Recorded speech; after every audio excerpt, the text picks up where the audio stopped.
Good evening, cricket fans, and welcome to SOC TV and the Spot On Hose and Fittings Clubhouse on this amazing Tuesday afternoon. To all our loyal viewers tuning in for edition number 114, thank you for your unwavering support, and it's great to have you back. So I'm your host, Anthony Telf, and it's an absolute pleasure to share another exciting episode where cricket is more than a game. It's a way of life. So before we dive in, don't forget to like, share and comment to keep this conversation alive and vibrant. Now in the clubhouse, it's just isn't about cricket. It's a space where we celebrate the game, relive the highlights, and share stories with teammates, opponents, and umpires over a cold beer or a soft drink. So whether you're a grassroots cricketer or an international star, there's something here for everyone. And it's a massive shout out to one of our sponsors. This podcast is brought to you by Spot On Hose and Fittings, specialists in hydraulic hose and fittings for the mining, manufacturing, agricultural, industrial, and construction industry. So tell Jeff and Ben Charlesworth that Telf and Walshy sent you. And as always in the clubhouse, I'm joined tonight by great mate and Aussie broadcasting legend, Peter Walsh. Walshy, what a week it's been in cricket. With our Spirit of Cricket touring team gearing up for Sri Lanka, excitement is hitting fever pitch from the test match at Galle and the IMC Over 50s World Cup. It's shaping up to be an incredible 13 days of cricket for our Spirit of Cricket tourists. But we're here tonight to talk about the Over 50s World Cup. Welcome, Walshy, to the clubhouse. Thank you, Telf. It's a delight to be here because we are surrounded by cricket.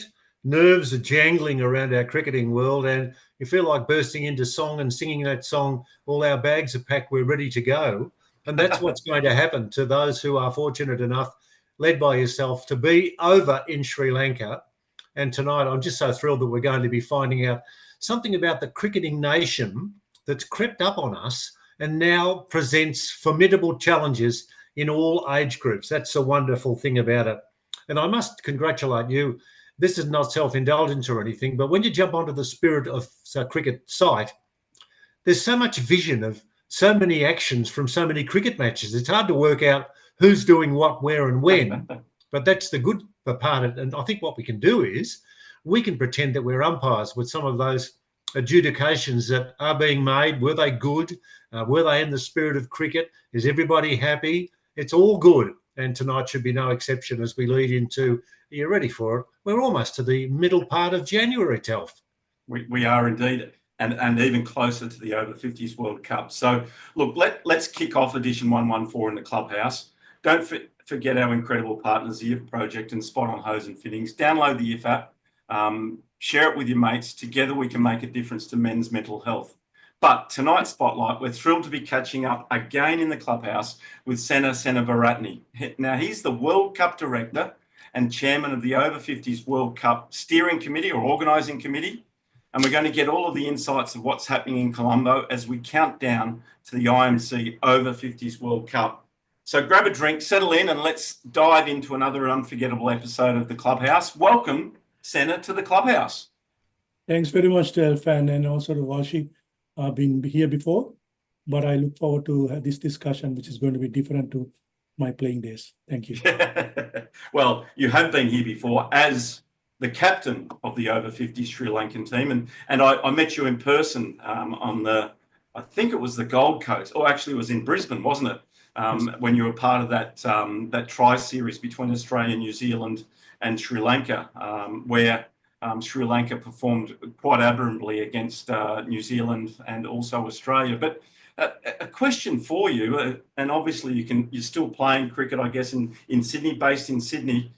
What made you decide to step down as the captain of the Sri Lankan Over 50s and take on this role that's, I guess, so time consuming with your full-time work and stepping down and not playing at all?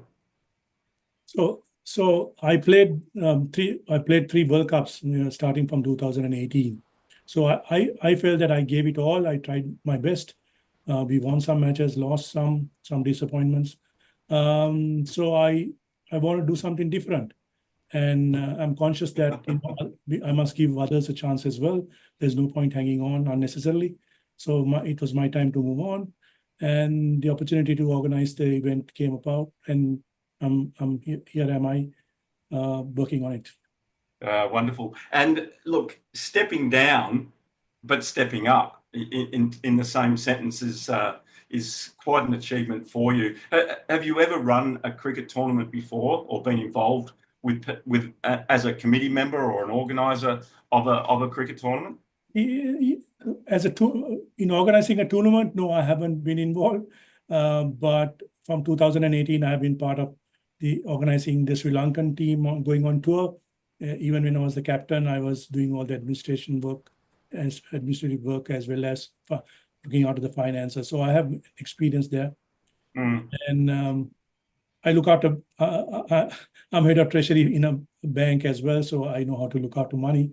That's a very important part of the running of the World Cup, no doubt, because these things don't happen on the sniff of an oily rag. But so based in Sydney, working full time in Sydney in a multinational or an international bank in Treasury, I believe. Running a World Cup from Sydney that's in Sri Lanka, which is obviously your home country. What's involved in that? Does it mean trips back and forward between Australia and Sri Lanka on a regular basis, especially since when was it announced that you actually were hosting the World Cup? When did that I think take it was place? about 18 months ago. So there's work going on from that point. And to your point, firstly, I have a very, very good team of committee members who is working through as much as I am. I'm only the face here. I wouldn't survive without them. Some of them based in Queensland and Sydney, and some of them based in Colombo.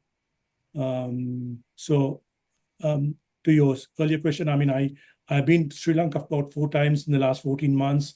Every time I go there, I stay there for 2 to 3 weeks.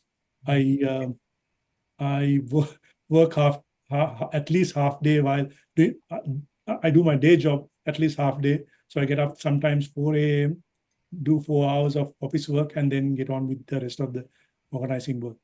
Well, since obviously we're now taking a Spirit of Cricket touring team to Sri Lanka, I've discovered that Sri Lanka is 7 hours behind the Australian. Sorry, 5.5. 5.5. So most of the work that I've been doing with our tour in Sri Lanka has happened after 5 o'clock at night, and I guess you'd be very similar with the running of an organisation of the World Cup that you have been putting together. I mean, from last few months, I mean, I've been working 3-4 hours at least every day, a lot more on Saturday, Sunday. So I promised my family that I will catch up, make it up to them after the tournament. So one last question before I throw to Walshy, because he's desperate to probably show off his shirt and ask you some questions about Sri Lanka. When you're going to Sri Lanka for those 2-week periods, you're obviously not going there for a holiday. It's just to focus on the cricket side of things, make sure that umpires are in place, grounds are in place, transport, accommodation, everything that goes with running a tournament. Yeah, the booking of grounds has, I've got serious help from Shane Fernando, who is also the Sri Lanka O50s captain. But my visits there have been to meet government officials, ministers, Sri Lanka Cricket Board, along with Shane Fernando, and go and see some grounds. Sponsors and all that. Yeah. Wonderful. Walshy? Senna, we've just said goodbye to India after a pulsating test against the Australians over 5 test matches. And I think we're all impressed by the fanaticism that they display. Tell me what it's like in Sri Lanka with people that love their cricket. What's going to be their reaction when you see your best team against the Australian best team in the over 50s? How will the people in Sri Lanka get involved in it? I think it'll be well attended, and Sri Lankans obviously love their cricket.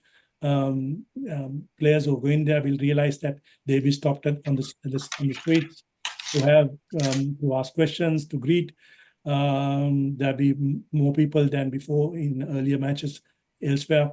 There'll be people coming to watch those games, family members, certainly. And as you know, Sri Lankan representation is with a lot of music and noise. Hopefully, we will get that covered as well. Okay, okay. If I look at some of the famous Sri Lankan names, and they roll off the tongue so easily: Kuma Sangakkara, Arjuna Ranatunga, Chaminda Vas, Aravinda de Silva, and of course Matthias Muralitharan. Now, are any of those getting to the stage? And I know their dates of birth, so you're going to have to be watching me with this one. Any of those, do you think down the track we want them to re-kick their cricketing career? They're not over; they're over in test arenas, etc. But could you entice those sorts of people and players to play in your form with the age group? I have reached out to some of them, but a lot of them have their business interest, as well as they're not actively playing anymore. But the good news is that we have 3 former test players in the Sri Lankan squad playing in this World Cup. So Okay, we'll get to those in a sec. Yeah. Importantly, with the build-up, what's been the hardest part for you, apart from not being able to sleep all that often? But what's been when you wake up and you think, what have I got to do now as we count down the sleeps? I think the challenge has been booking grounds, because we wanted to get a dry month of the year to play these tournaments, and to avoid any major Sri Lanka Cricket Board organized matches. Unfortunately, the Sri Lankan cricket program, got delayed, and therefore some matches are clashing with ours. So I found last month that some of the grounds are lost because of these Sri Lanka Cricket Board matches. So we had to go back, redraw the schedule, book new grounds. So that has been the biggest challenge. And once you do get underway, you rock and roll. It'll take care of itself. Everybody wants to go. There are so many people who are coming in, as Telf has organised with people from Australia to go over and follow some of their relationships, etc. It sounds like a big party in inverted commas, but the cricket will take forefront. Absolutely. I mean, and mind you, the Aussie test team will also be in Colombo at the same time. So there'll be lots of Aussies. Yeah, Colombo. True enough. Telf. Yeah, look, it's funny you say that, Senna. Is every second person that I speak to and tell them that we're taking a touring team over there to watch the test match in Gaul, but also to for myself to stay around and watch the balance of the World Cup. Every second person that I know knows somebody from Australia that's heading to Sri Lanka. It's really is going to be, I guess, a cricket party central for the month of February and obviously late January, with the Aussies in town and both of the test matches down at Gaul. Yeah, I'm hearing the same thing. Yeah. Yeah, and that's obviously with the Aussies in town. I guess that puts a lot of pressure on all of the grounds, with touring parties going over wanting to play games against the locals, while also continuing with Sri Lankan cricket competitions and veterans competitions that still continue to happen right through that period, because it is a busy period for cricket in Sri Lanka. Yeah, and also it's a peak of the school cricket season as well. Okay, and holiday time what is that holiday time from? Not exactly. The holiday time is more in April, so it's not. Okay. It's the dry season, and the season for school cricket as well. Yeah, very good. And we touch on the Australians going there, and you touched very briefly before that you had been working closely with the Sri Lankan Cricket Board. Have they provided support, infrastructure, etc., with you for the World Cup, or been actively engaged with you? Yeah, we have been updating them. I mean, we have got some grounds which is run by the cricket board, so that's a positive. And without their support, their stated support, we would struggle to get other grounds as well. So we know very well and clearly stated that cricket board is behind us. So what does it mean to Sri Lankan cricket and particularly Masters cricket, with Sri Lanka hosting the World Cup in Sri Lanka? So Masters cricket was not very popular, but having said that, there are a lot more matches being played now, And the idea is that with this tour, that we will have more people coming forward, and more people have come forward and to play and compete, and that will continue to happen. Yeah. And just with our team coming over there, I'm being contacted, I'm going to say every couple of days, by Sri Lankan cricket teams wanting to play our touring team, because we're coming and I think we've lined a game up against the Sri Lankan Army and the Sri Lankan Police, and we're playing May's team, the Colombo Masters, and I think we're playing the Lankan Cavaliers. So there are plenty of teams out there. And as we said earlier, Walshy brought up that, Sri Lankans are crazy about their cricket. Sure. And it's great news, and the fact that more tours are taking through, and that's a good news thing for Sri Lankans. Oh, yeah, but exactly right. So let's maybe, we talked about the grounds and how difficult it has been in securing your grounds. Maybe, and a last question before I throw to Walshy to give him the heads up, but maybe talk about some of the grounds that all of the teams that are coming to be in the IMC World Cup, where they'll be playing, what are some of the famous grounds that they'll get to play on in Sri Lanka? So just to highlight the difficult task, there are 56 games played within 15 days. So you can. That's a lot of challenge, right? A lot of grounds. So we have got 15 grounds. We have booked 15 grounds to cover the requirement. To your specific question, we have got Pisara Stadium. That's where the first ever Sri Lankan Test match was played against England in 1982. We have Ketarama Stadium, the main one-day international stadium, where Champions Trophy, Asian Cup finals has been played. We have Colombo Cricket Club, also a former test venue. We have NCC, Non-District Sports Club, where Sangakkara Aravinda De Silva played their cricket. We have Bloomfield, Sana Jayasuriya played. We have Coles Grounds, where Chaminda Vas, Ramesh Kalvitarna played. So a lot of the well-known grounds are being used, and we are lucky to get them for our games. And I'm just going to throw another quick question in before Walshy jumps on top and grabs some more questions. What can the teams expect from the pitches? And obviously Sri Lankan cricketers are renowned for their spinning attributes, and the wickets are commonly known around the world that they take spin. Are they going to be spin-friendly wickets, or are they going to still suit those medium-pace bowlers? No, I think it'll be spin-friendly for sure. It'll not give the big bounce you have in South Africa or in Australia. So teams which has spinners will definitely benefit. Yeah, wonderful. Walshy?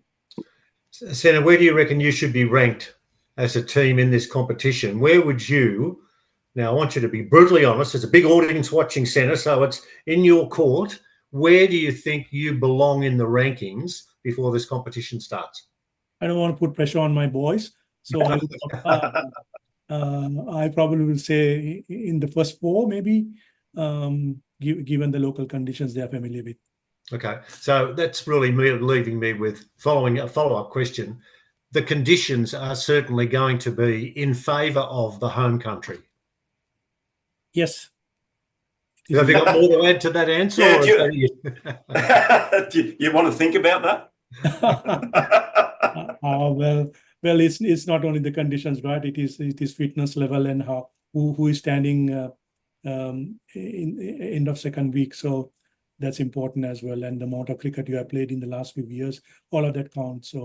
So I'm not putting conditions just as it's one of the main aspects, but not all of it. And can you put on your cap as someone from the Bureau of Meteorology?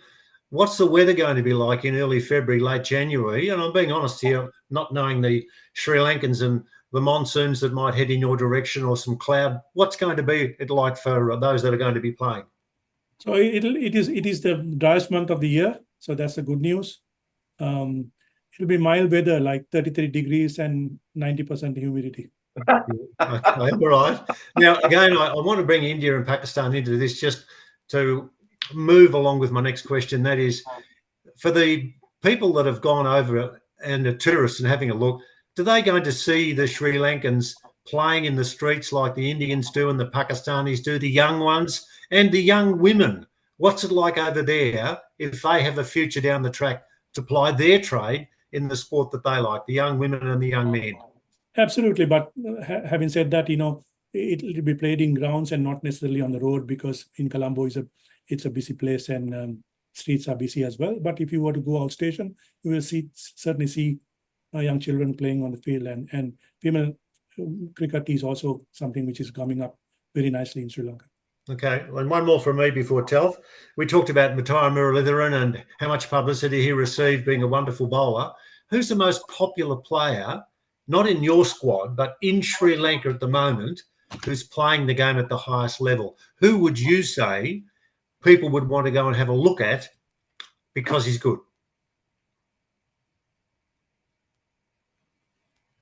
No, I haven't got an answer from you yet, Senna. I know. He's giving it serious thought. Probably Angelo Matthew, who has been with the team for the last 14 to 15 years. Oh, he's played in Australia. Yeah. Sure has. Down to him, yeah. Okay. All right, Telf, we'll see. Senna's giving me a big duck egg. Nothing at the moment, but we're still working on it, and there's still days to go. Senna, you mentioned all of the grounds that you've been able to secure, and you've mentioned a lot of names of former Sri Lankan players that have played at some of these grounds. Those names and those players, will they be cited through the World Cup? Will the players from each of the countries that are coming to Sri Lanka to represent their country, will they get to rub shoulders and experience those former international Sri Lankan players? We saw it in South Africa. I think our plan is to do that, certainly. It has to fall into place because some of the former players are traveling as well. I believe there's a Veterans Cricket Tournament in India.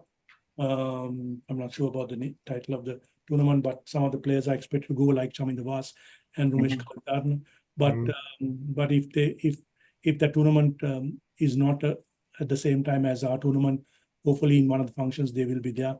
Certainly, I know that Roshan Mahanama from his foundation, we are backing his foundation, and he will be at the closing ceremony. So there'll be a few players for sure.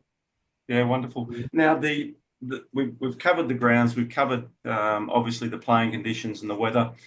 When the guys and girls, for that matter, are not playing cricket during the World Cup, you've obviously got rest days planned, probably some activities outside and away from the cricket. What are some of those activities that you've got scheduled for the players so that they can get to enjoy Sri Lanka and take in the culture and the food and the activities that Sri Lanka has to offer? So there's obviously a lot to do, and I can talk through that. But what we have not done is that we have not loaded up for each and every day, because it's a strenuous tournament and players will be tested. So we have the opening ceremony, we have a beach day going to Mount Rainier Hotel, we have the closing ceremony, and the other days players have the choice of selecting wherever they want to go. And when I say wherever, in a small country like ours, people have the choice of going to national parks, the cooler climate of tea plantation, the ancient ruins, 2,500-year history, the beaches. All of that is 3-4 hours drive. So the choice is, and I encourage players to do so, take the opportunity to go and visit these places. I know a lot of the players, talking to a few of the Aussies, they're either going early or they're so that they can acclimatise, or they're staying for an extra period after the World Cup so that they can get to obviously experience Sri Lanka away from the game of cricket. So just our tour alone, we're doing a safari and we're going down to Galle to the test match, and we're getting to experience the fort down there and obviously the beaches and the tea plantations as well. So it's truly got so much to offer, and I'm really looking forward to spending the whole month of February there. Maybe we have a look at the presentation dinner. What's that going to look like from a Sri Lankan point of view, as far as that final night where I guess you bring everyone together, congratulate the winners, present all the trophies, and say thank you to everyone for spending the time in your country? So we want to have it in a 5-star hotel. but we want to have a Sri Lankan team. I don't want to give away too much, but it'll show off our cultural, heritage, the dancers, etc. So yeah, we're confident that it'll be a good show. Yeah, wonderful. He's not giving much away, is he? Well, he's very protective about letting out too much to everyone, but it is going to be a wonderful time in Sri Lanka, I have no doubt. To do this though, and one last question before I throw to Walshy again, to run such a tournament, obviously you have a host of volunteers and a very strong committee, an opportunity maybe just to say thank you and recognise some of those people that are doing the hard work behind the scenes and obviously throughout that month of February for you. Thank you for giving me that opportunity. Yes, certainly I can mention Shane Fernando, who's again the captain of the team, who has helped me with the ground booking and various other tasks based in Colombo. We have Prasanna and Shanta from Sydney. We have Dr. Dulana from Queensland, managing the medicals, planning of Medicare. And we have Johan Piris, former over 60s captain, and Sachit, who's looking after the finances. So that's the team I have. And of course, we also have another 12 to 14 license officers working through and appointed to each team, looking after the needs of teams. Very good. It's always good to have a group of people that you can trust working behind the scenes, where you can just steer the ship as the captain does, and that's what I'm doing here. So throw over to you, Walshy, for a couple more questions, and then we might come back and ask Senna who his tip is to win the World Cup outside of that Sri Lankan team that's going to finish in the top four. Well, Senna, you almost gave us the names of your top three in your team, not necessarily in order, but could you throw to us with two or three names of those that you would expect have to play a significant part if Sri Lanka is to figure well? So I mentioned about one guy who was 1996 World Cup winning squad, Upul Chandana. He has played 147 one-day internationals for Sri Lanka, 17 test matches. He's the current Sri Lankan wicket fielding coach. There's Diseram, who has played also about 17 one-day internationals and 5 test matches. And Saman Jayanta has played about another 16 one-day internationals. So these guys are fit. They are active. I expect them to play a big part. But there are other players as well. Shane is a veteran from 2018 as the captain, and several others. And there are 2 other players who have played more than 200 first-class games each. Right. So there's a lot of experience there.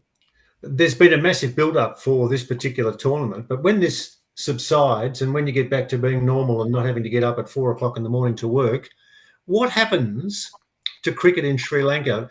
Is it something that bubbles along all the time and there's a massive expectation that you will do well in this tournament? All eyes will be focused on the spirit of cricket in these matches that are being played very soon.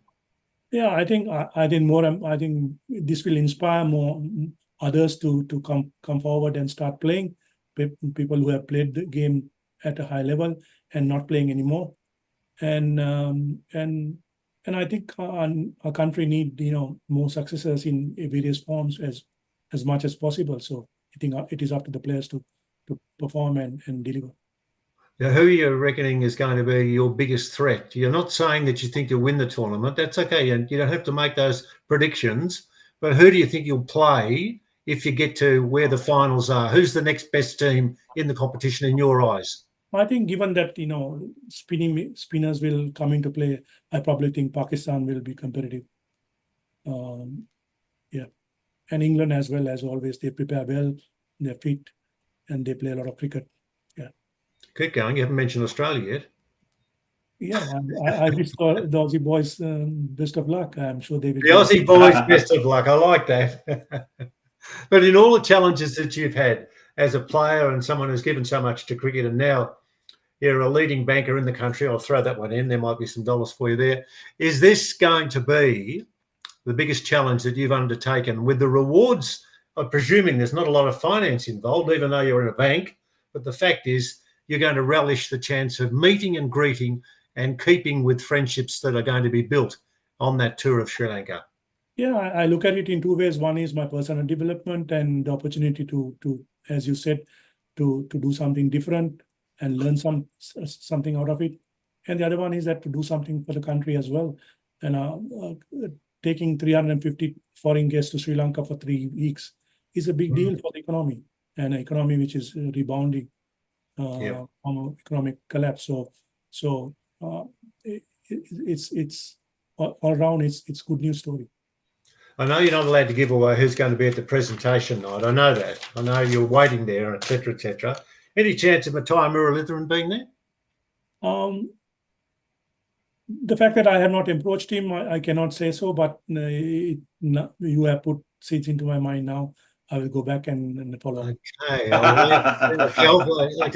I'll put seeds in the minds of Senna. We'll see what happens. We've got a few good ones. We've seen them in Australia too. We've just seen, look, I can just think about the first time that Sri Lanka played. They played a test match in Hobart. That's going back a long, long time. They just are a wonderful country. Everybody's got a smile on their face. And I'm just looking forward, Telf and Senna, to when it starts, because those smiles will disappear and they will be angry men as they go out to face the Australians. And we'll have all our sledges ready for you, Senna. So stand by for some adventure. Of course. Very good. Hey, just a quick one, Senna. The umpires. Tell us about the umpires that you've got coming and who's looking after those for you. And I know that there's a former Test Sri Lankan cricketer running that on your behalf. Yeah, so it's a mix of overseas umpires coming for their own experience and bearing the cost as well on their own. So we have about 10 or 12 umpires coming from overseas, and we have about 5 umpires locally. 2 of them are international umpires, one international umpire plus being a former Test player. So those guys will bring in the experience, and it'll be an opportunity for the overseas umpires to get that experience working with international umpires. Yeah, wonderful stuff. Hey, Walshy, I might just throw to you now just to wrap up and then mention our sponsor, and then we might come back to Senna for one last word, and then we'll let everyone go. Thanks, Telf. Yeah, so wonderful. The way in which the message is delivered so articulately and with such passion by someone who is wearing, as we said, a white shirt and the Sri Lankan colours I'm wearing. And they're not white, but they are quite, brash and broad. And the strokes of the paint that went onto the colours of the shirts are pretty good. I get the chance to say from manufacturing to delivery, wherever you are in Australia, there's only one name you need to know. Spot On Hose Fittings, based in Wollongong now with the new offices in Newcastle. Spot On is your go-to team for hydraulic hoses, fittings, adapters, valves and connectors, with delivery available Australia-wide. And here's the best part. They've got on-site testing facilities, so you know where you're getting the highest quality every time. For the mining, manufacturing, agriculture, industrial or construction industries, Spot On is the team to see. And I hope you've remembered all of that, Senna, so you can pass it on. Spot On's the way to go. And for all of those who do a fine job and help us out, we say thank you. Wonderful stuff, Walshy. And Senna, just so you know, Jeff Charlesworth is one of the umpires that's coming over for the World Cup. He's a great supporter of veterans cricket here in Australia, and he's going to be over there, and he's I think he's actually getting to umpire a game with Ahsoka De Silva. So an exciting time for him as he starts to pack his bags as he gets ready to head to Sri Lanka, like we all are. And Senna, one last word from you, and then we will wrap up tonight's clubhouse. Yeah, just to highlight that I'm wearing white because not only because I'm just straight from work, but and also the fact that I no longer belong to Sri Lankan team. I'm neutral. I'm organizing the event. But yeah, so thanks a lot for giving me the opportunity. I'm excited about this tournament. I think veterans cricket is here to stay, and I hope that it will be a great experience for people who are coming all the way. And my country, Sri Lanka, will welcome them all. Wonderful, Senna. Thank you so much for joining us tonight. Thank you for spending the time to outline everything to our viewers. Thanks for joining us in the Spot On Hose and Fittings Clubhouse tonight. Hope you've enjoyed the episode with Senna as we've dived deep into the World Cup and the activities that are coming our way. If you do like what we do, please like, love, share, spread the word, let everyone know about the spirit of cricket is alive. And we thank Senna for his insights tonight as we prepare and pack our bags and head towards Sri Lanka. Thanks very much for joining us tonight. Have a great week, and we'll see you real soon in the clubhouse with some more exciting guests coming your way. Thanks and good night. Cheers. Thanks, Senna. Thank you. Thanks, Senna. And that's it. Thank you. Talk soon. Thank you, Senna. Thank you very much. Thanks for again the opportunity, and it was great talking to you guys. And I'm looking forward to seeing you in Colombo. Yeah, definitely. Thanks a lot. Have Yes. a great night.